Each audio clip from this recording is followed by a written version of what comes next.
दोस्तों एक क्वेश्चन पूछता हूँ, ईमानदारी से आंसर देना। आप आईएएस क्यों बनना चाहते हो? ये आंसर तो आप दे लेना कि नेशन की सर्विस करनी है, सोशल सर्विस करनी है, पॉलिसी मेकिंग करनी है, या फिर ऐसे कुछ रीजंस। मुझे रियल आंसर चाहिए। ये सब आंसर्स आप इंटरव्यू में देना। Interview is basically a set of lies mutually agreed upon. आप जाकर इंटरव्यू में ऐसा झूठ बोलो, ऐसा झूठ बोलो कि जो इंटरव्यूअर है वो भी कहे कि वाह प्रभु क्या झूठ बोला, ये हम 30 साल में नहीं कर पाए, तुम अब करना चाहते हो। लेट जाए आपके चरणों में, आप सेलेक्ट हो जाओगे। झूठ बोलो, कॉन्फिडेंटली झूठ बोलो, एंड आप सेलेक्ट हो इंटरव्यू में, राइट। अब रियल आंसर क्या है? कितने लोगों में गट्स हैं इंटरव्यू में ये बोलने की कि मुझे पावर चाहिए, मुझे पैसा चाहिए, मुझे ब्लैक मनी तो छोड़ो, पैसा चाहिए किसी तरह से, मुझे नेटवर्किंग चाहिए, राइट, और रौला चाहिए, ये सब चाहिए। कितने लोग ये आंसर दे सकते हैं? किसी को दिखाना है, किसी को जाकर किसी को पीटना है, इसलिए आईपीएस बनना है। क्या ये रियल रीज़न नहीं है? आपके जो यूपीएससी की प्रिपरेशन करने के रीजंस हैं, पहले उस लेवल पे क्लैरिटी लानी पड़ेगी, तब शायद यूपीएससी प्रिपरेशन से आपको कुछ मिलेगा। आपको एक एग्जांपल देता हूँ। अगर आप अपने रियल रीज़न में क्लियर नहीं हो ना, तो आप अनसेटिस्फाइड ऑफिसर ही रहोगे, पोस्ट एग्ज़ाम स्टेज पर भी आप फेल ही हो। एक बहुत पॉपुलर आईएएस ऑफिसर है, नाम तो नहीं लेना चाहिए, ही इज़ रेस्पेक्टेड पर्सन।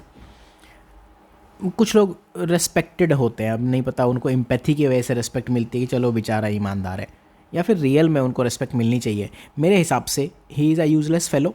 आप सिस्टम के किसी काम के नहीं हो, ठीक है। आप सिस्टम में कोई वैल्यू ऐड नहीं करो, सिस्टम आपके लिए करप्ट है। मैं खुद का कंपैरिजन कर देता हूँ, मेरे लिए भी सिस्टम सिमिलरली करप्ट था। दूसरा, आप जहाँ जाते हो वहाँ से ट्रांसफ़र हो जाते हो, कोई आपके साथ काम नहीं करना चाहता, same case was with me. तीसरा, आप सिस्टम में वैल्यू क्या ऐड कर रहे हो? जब सिस्टम आपके साथ काम नहीं करना चाहता, सिस्टम आपके हिसाब से बेकार है, सड़ा हुआ है, तो you are not adding actual value to the system. मैं सिस्टम में वैल्यू ऐड करना चाहता हूँ, this is my profile, and in fact ex DI, ex nuclear scientist. वो एक्स क्यों लगा अभी इसी वीडियो में बात कर लेंगे। आप सिस्टम में कोई वैल्यू ऐड नहीं कर रहे हो, मैं अभी कोई वैल्यू ऐड नहीं कर रहा था। I was building my profile, या मेरे इंटरेस्ट के जो प्रोजेक्ट्स हैं उन पर मैं काम कर रहा था जा जाके, ठीक है। चौथा, आपने ऑनेस्टी का चोगा पहना हुआ है। इज़ इट चोगा और बुर्का, या फिर इज़ इट मेन टू ढकना द इनकॉम्पिटेंसी? आप अपनी इनकॉम्पिटेंसी को ढकना चाह रहे हो। अगर आप इतने ही कॉन्फिडेंट हो तो leave the service, do something else, कुछ और करो। आपके सर्विस में कॉन्ट्रीब्यूशन क्या है? Zero significant contributions. ये चोगा मैंने 7 साल तक पहन लिया, इनकॉम्पिटेंस को ढक लिया, एंड में आई लेफ्ट द सर्विस। ऐसा नहीं कि आज की डेट में मेरा ये रिसर्च का कीड़ा मर गया। 60 के एज में I see myself at defence manufacturing और स्पेस टेक्नोलॉजी। सिनॉप्सिस का लोगो देखो, रॉकेट मतलब कोई मजाक थोड़ी है। इसी वजह से मैं चाहूँगा कि जब मेरे पास कुछ हो लाइफ में, मैं स्कूल के बच्चों को इस लेवल पे लेके आऊँ कि वो साइंस पढ़ पाएँ। तो आप जब एग्ज़ाम क्यों देना है, आप इस चीज़ में क्लियर नहीं हो, देन डेफिनेटली आप बाद में स्ट्रगल करने वाले हो, राइट। तो ये यूपीएससी एग्ज़ाम के बाद आपको तंग करता है। एक सर्वे हुआ है कि कितने लोग एक्चुअल में सेटिस्फाइड हैं, राइट। तो आप देखो, आईएएस जो लोग हैं सेलेक्ट हो गए, उनको कैडर की वजह से इशू है। दूसरा, आईएएस आईएफएस आईपीएस छोड़ के बाकी लोग वैसे ही थोड़ा हैप्पी मूड में रहते नहीं हैं। यूपीएससी ने सर्वे किया था कि कौन सी सर्विस में लोग ज़्यादा हैप्पी रहते हैं, जो 10 से ज़्यादा साल सर्विस में रह चुके हैं उनके लिए। एंड सरप्राइजिंगली नंबर 1 उसमें थी Indian postal service, IPS, postal वाली। तो ये आप चीज़ समझो क्या इश्यूज़ है। दूसरा, सक्सेस क्या है यूपीएससी में यार? 2014 के बाद बिलीव मी, गवर्नमेंट जॉब की वैल्यू रिड्यूस हुई है। उसमें खुद का रोल सोशल मीडिया का भी है, गवर्नमेंट का भी है। वो अब आराम करने के लिए नहीं है सरकारी नौकरी। यू आर नॉट सरकारी दामाद एनी मोर। एक टाइम होता था जब डीएम बंगला पॉपुलर होता था, छोटी सिटीज़ में एक इम्पॉर्टेंट लैंडमार्क होता था। आज की डेट में कौन पूछ रहा है? उसमें रोल गवर्नमेंट का भी है, ठीक है। और जब धीरे धीरे स्टार्टअप कल्चर आएगा, फ्री इंटरनेट आएगा, तो ये सब चीज़ें विद टाइम डिग्रेड होंगी। तो ये तो पोस्ट एग्ज़ाम स्टेज की बात करते हैं। अब मेन बात करते हैं एग्ज़ाम स्टेज और प्री एग्ज़ाम स्टेज की, राइट। ये प्लेलिस्ट देखना, फेलियर स्टॉक इस प्लेलिस्ट का नाम है। इस प्लेलिस्ट में जो मैंने बात की है बेसिकली, इन शॉर्ट वो रीजंस बताए हैं कि वो क्या रीजंस थे जिसकी वजह से इतना बढ़िया डिज़र्विंग कैंडिडेट होते हुए मैं 3 मेंस में लगातार फेल हो गया। मैं आपको कुछ मार्क्स बता दो, मेरे ऑप्शनल में पेपर उनमें मार्क्स हैं 95 first attempt, then second attempt I think 176 और 175 178 कुछ ऐसे मार्क्स हैं, थर्ड अटैम्प्ट में 155 156 ऐसे मार्क्स हैं। मतलब जब प्रिपरेशन नहीं थी तो 90s में मार्क्स हैं, जब प्रिपरेशन हो गई तो 170 ऑल इंडिया हाईएस्ट। पेपर 2 में चाहे प्रिपरेशन हो चाहे ना हो 120 130 115 ये मार्क्स हैं। एसए में मार्क्स हैं 138 149 150।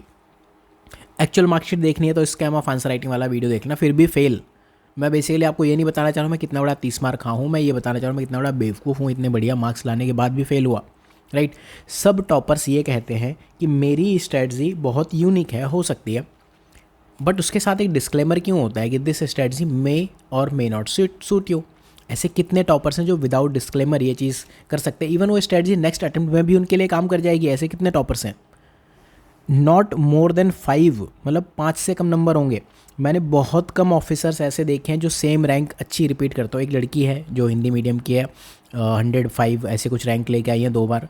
एक प्रदीप सिंह है आई थिंक वो 94 फिर 27 रैंक ले आए। और इरा सिंघल एक मैडम है जो हर बार IRS बन रही थी, ठीक है। एक चीज़ आप ऑब्ज़र्व करते होंगे फेलियर स्टॉक में, मैं कुछ बातें की हैं, एक दो चीज़ें और ऐड करना चाहूँगा। स्टेज ऑफ फेलियर जो प्री में फेल हो रहा है वो 3 4 5 6 प्री फेल हो रहा है, कुछ तो इशू है। जो मेंस में फेल हो रहा है वो 3 4 5 6 मेंस में फेल हो रहा है। जो इंटरव्यू में फेल हो रहा है, चलो 3 4 तो नहीं, 2 से 4 5 इंटरव्यू फेल हो रहा है, ठीक है। जिसकी रैंक बेकार आ रही है, बेकार रैंक यूपीएससी खुद कहता है, जो ऑल इंडिया सर्विस नहीं है, जो दोबारा एग्जाम नहीं दे सकते। जनरल कैटेगरी में 90+90 मोस्टली 180 सीट होती है, तो 180 के ऊपर तो यूपीएससी भी कहता है यार दोबारा एग्ज़ाम दे लेना, कोई बात नहीं कोई बात नहीं, दोबारा एग्ज़ाम दे लेना, ठीक है। तो कुछ तो इश्यूज़ हैं, आप इम्प्रूव नहीं कर पा रहे हो। वो इम्प्रूव करने के लिए आपको एग्ज़ाम स्टेज पे समझना पड़ेगा, वहाँ जाना पड़ेगा डेप्थ में। तब जिस दिन आप खड़े होके अपना टॉपर स्टॉक इंटरव्यू दोगे, आपकी स्ट्रेटजी डिस्क्लेमर फ्री होगी, आप कह पाओगे कि ये स्ट्रेटजी फॉलो करके तो देखो। प्री निकालना है, मैं आपको एक स्ट्रेटजी बताता हूँ, चलो ये स्ट्रेटजी आप फॉलो करके तो देखो। आपकी स्क्रीन पर ये जो कुछ क्वेश्चंस हैं, यूपीएससी ने एक्चुअली ये क्वेश्चंस पूछे हैं इन सब्जेक्ट से। सबसे ज़्यादा क्वेश्चंस आप देखो आपकी स्क्रीन पर साइंस टेक और इंटरनल सिक्योरिटी से पूछे। ऐसा नहीं कि इसके पीछे पड़ जाना है, आप मैप एग्री और इंटरनेशनल रिलेशन को एक साथ पढ़ के देखो सब्जेक्ट्स को, ठीक है, बहुत हाई यील्डिंग है। आप एंशिएंट मीडिएवल और आर्ट एंड कल्चर को एक लेवल पे ऊपर ले जाके देखो, बहुत हाई यील्डिंग है, बहुत रिवॉर्डिंग है। आप चीज़ें देखो कहाँ से क्या क्वेश्चंस पूछ रहा है, ठीक है। ज़रूरी नहीं कि जो हाई यील्डिंग सब्जेक्ट्स हों वो आपको हमेशा एग्ज़ाम में क्वालिफाई करा दे, राइट। तो एक ये पॉइंट है, ये वो स्ट्रेटजी है कि मैं खड़े होकर कह सकता हूँ आप फॉलो तो करो इस चीज़ को। सेलेक्ट हो गए इस एग्ज़ाम में नहीं, अगले साल सेलेक्ट हो जाओगे, ठीक है। चलो पहले हम एग्ज़ाम स्टेज की बात करते हैं, प्री से शुरू करते हैं।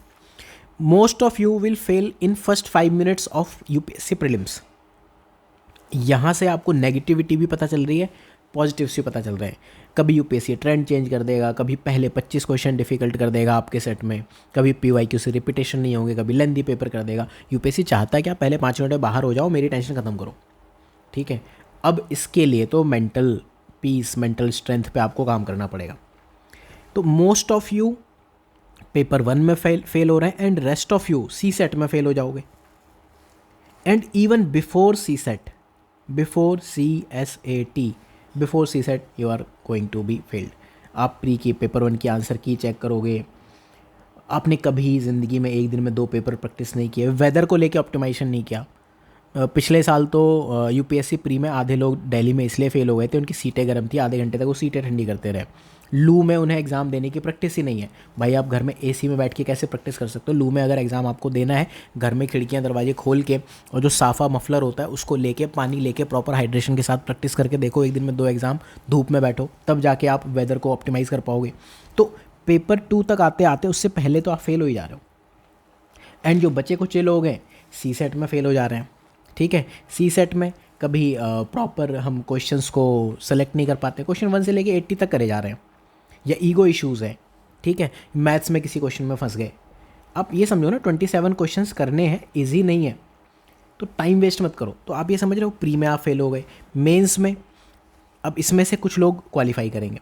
आप ये मान के चलो अप्रॉक्सीमेटली 2/3 जनता मेंस में अनप्रिपेयर्ड जा रही है, 2/3 जनता अनप्रिपेयर्ड जा रही है मेंस में।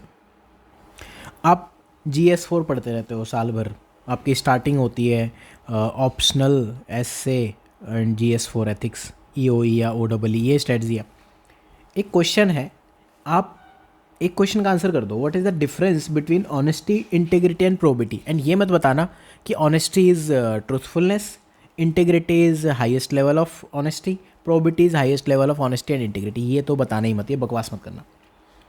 अगर आप इस लेवल पे हो it means you are unprepared for mains, ठीक है। या फिर आप ये बता दो 1979 में कौन सा रिवॉल्यूशन हुआ था, क्यों हुआ था। ये मत कहना कि फैक्ट है हमें नहीं पता। वर्ल्ड हिस्ट्री अगर आपने पढ़ ली है तो आपको पता होना चाहिए, राइट। आईएफएस का एग्जांपल लेते हैं। बड़ी मुश्किल से लोग फॉरेस्ट की कट ऑफ निकाल के जाते हैं एग्ज़ाम में, बांगर पढ़ के जा रहे हैं, केएम बांगर, मतलब लिटरली जियोलॉजी के लिए बांगर, स्कूल लेवल की बुक है वो लिटरली। फिर आप कहोगे कि सेलेक्ट नहीं हो रहे, ये छोड़ दो। 35% यूपीएससी की एनुअल रिपोर्ट है, 35% लोग सेलेक्ट नहीं हो रहे, राइट। तो कंपटीशन स्टेज पे आप क्या कर रहे हो, जब आप एग्ज़ाम में बैठे हो तो कर क्या रहे हो, वहाँ पे यूपीएससी आपको फेल कर रहा है। कुछ लोग अपने मीडियम की वजह से फेल हो जा रहे हैं, रो रहे हैं कि हमारा तो मीडियम हिंदी है। भाई हिंदी क्यों है, तुम इंग्लिश नहीं पढ़ सकते ज़िंदगी में। मेरा खुद हिंदी मीडियम है, इंग्लिश तुम देखते होगे मेरी, मतलब क्या बकवास इंग्लिश है, बट इतने गट्स कर सकते हो यार। हिस्ट्री, पॉलिटी, ज्योग्राफी, हम इतने सब्जेक्ट पढ़ सकते हैं, हिंदी भी पढ़ लो। एक छोटा बच्चा भी हिंदी के साथ इंग्लिश भी पढ़ लेता है, राइट। तो एक चीज़ आप माइंड में रखो, peak performance is not going to come in exam hall, आपको घर पे ही करना पड़ेगा एग्जाम स्टेज में अगर आपको ऑप्टिमाइज़ करना है। हम PYQs ओनली, जो आजकल चल रहा है, सिनॉप्सिस ने ही स्टार्ट किया था, बट आप इस चीज़ को लेकर एग्जाम में नहीं जा सकते। PYQs आपके टेस्ट सीरीज़ के सेक्शनल टेस्ट को रिप्लेस कर सकते हैं, बट फुल लेंथ टेस्ट को PYQ से रिप्लेस मत करो। टेलीग्राम पे जाओ, फ्री मटेरियल्स आपको पता है कहाँ कहाँ से मिलेंगे। कोई भी 4 कोचिंग के 8 फुल लेंथ टेस्ट कर लो पेपर 1 के लिए, एंड कम से कम 4 full length test CSAT के लिए करो। एंड उसमें से जो लास्ट का 4 पेपर 1 और पेपर 2 का कॉम्बो होगा, आप सेम डे मॉर्निंग इवनिंग और इस सेशन में कर जाओ। जो एग्ज़ाम डे फेलियर्स हैं प्री में, वो नहीं होंगे जिन पे मैंने मैक्सिमम बात की। अब उसके बाद फेलियर्स होंगे प्री एग्ज़ाम स्टेज की वजह से, ये मैनेजेबल है। यहाँ पहले आप मुझसे पूछो कितना कंपटीशन है, मैं कहूँगा यार कोई ऐसा मेजर इशू नहीं है, कंपटीशन नहीं है। मैं ये मान लेता हूँ कोई 10-15 लाख लोग प्रिपरेशन करते हैं, 4 से 5 लाख शायद नंबर ऊपर नीचे हो, ये प्रीलिम्स में अपीयर होते हैं, ठीक है, बिल्कुल होते हैं। इसमें से कितने लोग सीरियस हैं, मैं आपको कुछ डेटा बताता हूँ। मोस्ट स्टूडेंट्स, एक बात चलती है, काम मत करो, काम की चिंता करो, ठीक है। ये जो एम्प्लॉयमेंट है, ये गवर्नमेंट जॉब के डायलॉग्स हैं, आप समझो लोग क्या कर रहे हैं, काम मत करो, काम की चिंता करो। MSGP PYQ के लिए कोर्स है सिनॉप्सिस पे, 45 ईयर्स के PYQs हैं। डेटा बताता हूँ, less than 4% students actually complete PYQ once, less than 4%। मतलब अगर 100 लोग कोर्स ले रहे हैं ना, तो 4 लोग ही पढ़ रहे हैं, तो 96 लोग तो कंपटीशन में है ही नहीं। अब ओवरऑल लेस देन इवन 1% मान लेते हैं, मतलब डेटा इससे भी कम है, 0.1 होना चाहिए, 1000 में से कोई एक, वो इन PYQs को रिवाइज़ कर रहे हैं। आप बताओ, अगर आप इस जोन में हो, 1 साल नहीं तो नेक्स्ट ईयर क्या आपका प्री नहीं निकल जाएगा। तो कंपटीशन नहीं है यूपीएससी में, एक्चुअल में पढ़ने वाले लोग नहीं हैं, पढ़ाई की चिंता करने वाले लोग हैं। लोग कंप्लेंट्स क्या होती है, आपने इस साल में 2024 के लेक्चर दे दिए हिस्ट्री के, इस साल 2025 के लेक्चर दिए हिस्ट्री के। यार old history versus new history कहाँ से आई, जो चीज़ 1000 साल पहले लिखी जा चुकी है चेंज हो जाएगी 1 साल में। यार करंट अफेयर्स में जो चीज़ें आई अपडेट कर लो, PYQs जो नेक्स्ट पूछे अपडेट कर लो। बहुत कुछ एक सब्जेक्ट में ना, सोशियोलॉजी में लोगों की कंप्लेन है कि आपने 2025 के PYQ के सॉल्यूशन नहीं दिए अब तक। ठीक है, मान लिया मैंने, हमें देने चाहिए। 1979 से 2024 तक क्या आप कर चुके हो? आर यू कॉन्फिडेंट कि ये कर लोगे क्या? अगर आप ये कर चुके हो तो ये तो यार 70-80% पेपर रिपीटेड है। कितने वीडियोस में तो चीख चीख के चिल्ला चिल्ला के कह दिया। तो आप क्या करते हो, अपनी जो फेलियर्स हैं, कभी ये कह देते हो कि कोचिंग्स बेकार है, कभी ये कह देते हो कंपटीशन बहुत ज़्यादा है, कभी कहते हो कि स्टडी मटेरियल नहीं है, कभी कहते हो कि हम तो सेल्फ स्टडी कर रहे हैं, हमारे पे पैसा नहीं, हमने कोचिंग ही नहीं की। यार ये कैसे आप कह सकते हो कि आपने कोचिंग नहीं की? आपके पास फ़ोन है, आपका यूट्यूब है, everything is available in video format. क्या नहीं है यूट्यूब पर अवेलेबल? यूपीएससी के टीचर्स छोड़ दो आप, उसके अलावा आपको पढ़ना है वो कॉन्सेप्ट आपको समझ में आ जाएगा, यूट्यूब पे सर्च कर लो। आपके पास पायरेटेड ग्रुप्स हैं टेलीग्राम पे कंटेंट के लिए। मेंटरशिप आप 1-to-1 एक्सपेक्ट करते हो कोचिंग से कि आपको फ़ोन पे लोग सपोर्ट दें, बट कितने रियल मेंटर्स आपसे कर लेंगे? Real mentors means they are not aspirants, उन्हें पता है रियल में क्या है, ठीक है। तो कोचिंग चल रही है, शैडो कोचिंग चल रही है, शैडो कैबिनेट आप समझ सकते हो, जो जैसे सिनॉप्सिस की एक शैडो कोचिंग है, एग्जैक्टली लाइक शैडो कैबिनेट की, जो जो हम करेंगे एज सच कॉपी करते जाओ। तो इतने सारे ऑप्शंस आपके पास अगर अवेलेबल है तो आप इस स्टेज पे तो मत फेल हो। जो भी ग्रुप्स है ना, ठीक है, रेडिट पे हो गए, कोरा पे हो गए, टेलीग्राम पे हो गए, these are bound to fail you. आप इन सब चीज़ों से बचो, एग्ज़ाम आपके हाथ में। This is very crucial data, इसको आप ज़रूर अपने से माइंड में रखना। कोर्स वाइज में डेफिनेटली कोर्सेज तो सेल करने ही है। अगर आप बिगनर नहीं हो, इस कोर्स की जो कंडीशन है, ऊपर पढ़ो targeted course for UPSC not for beginners, यहाँ पे आप चेक कर लेना। प्री के लिए प्रीलिम्स 1 एक ऐसा कोर्स है जो बाकी सारे इंपॉर्टेंट कोर्सेज को कवर करता है, और 2020 50-50 सीरीज़ अगर आपको टॉपिक्स ओनली पे जाना है। देन PT 360 एक अलग तरह का कोर्स है। देन MSGP PYQ के लिए। Watch these videos, type of MCQ, silly mistakes कैसे रिड्यूस करनी है, एक्यूरेसी आप कैसे लेकर आओगे, ओल्ड क्वेश्चंस क्यों इंपॉर्टेंट हैं, मार्केट में जो डर है उससे बचो। CSET का ये फार्मूला स्ट्रेटजी आज भी काम करेगा। तो होपफुली ये सब चीज़ें आप थोड़ा इम्प्लीमेंट करो। एंड जो फेलियर स्टॉक में आपको बताया गया पूरी सीरीज़ में, वो चीज़ ध्यान रखो। ये वीडियो नेगेटिविटी आपको ज़रूर बताता है, फेलियर्स के बहुत सारे रीजंस बताता है, बट सक्सेस भी वहीं से होकर आती है। आपको ये सब चीज़ कट करनी है। आपको मैंने इतने रीजंस तो बता दिए लोग क्यों फेल हो रहे हैं, कट करते जाओ एक एक करके, आप उस पार पहुंच जाओगे, राइट। एक ये व्हाट इज दिस, आप यहाँ मत रहो, पुअर परफॉर्मेंस जोन में मत रहो, आप एवरेज परफॉर्मेंस जोन में मत रहो। क्या आप चैलेंज कर सकते हो कि हाई परफॉर्मेंस जोन में पहुँच जाओगे? इफ़ यस, एग्ज़ाम आपका है, इर्रेस्पेक्टिव ऑफ द रिज़ल्ट, चाहे आप पास हो रहे हो चाहे फेल हो रहे हो। हालांकि रिज़ल्ट की वैल्यू तो है। कमेंट सेक्शन में देखते हैं कितने लोग रियल में एक्टिव है। Thank you for watching.